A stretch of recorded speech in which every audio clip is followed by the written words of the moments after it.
Doctor, నాకేమో కన్ను ఇంత రెడ్గా ఉంది, ఏం కాదని చెప్పేశారు. మాకు రిలేటివ్కి ఏమో అసలు ఇంత రెడ్నెస్సే లేదు, అయినా కానీ అంత భయపెట్టేశారు. ఒక పేషెంట్ నా దగ్గరికి నిజంగానే ఇంత రెడ్ అయితే వచ్చారనమాట. చాలా రెడ్, చూడగానే భయంకరంగా అనిపిస్తుంది వాళ్ళకి అద్దంలో చూడగానే.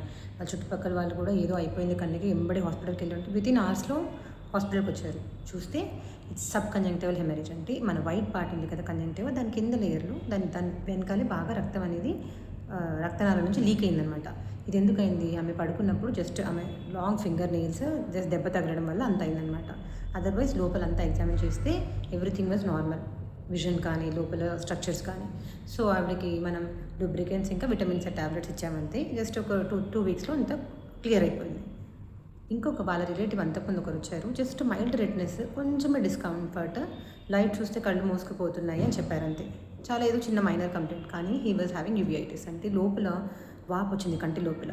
అది మనం నెగ్లెక్ట్ చేసి ట్రీట్ చేయకపోతే కంట్లో ప్రెషర్ పెరిగే అవకాశం ఉంది, కంట్లో క్యాట్రాక్ట్ వచ్చే అవకాశం ఉంటుంది, కంట్లో రెటినాలో వాపు లాంటిది వస్తుంది, మైకులర్ ఎడిమా డిఫరెంట్గా వస్తుంటే మళ్ళీ దానికి బాడీలో ఇంకేదైనా రీజన్ ఉందా అని మల్టిపుల్ టెస్ట్లు కూడా చేయించాల్సి వస్తుంది అనమాట.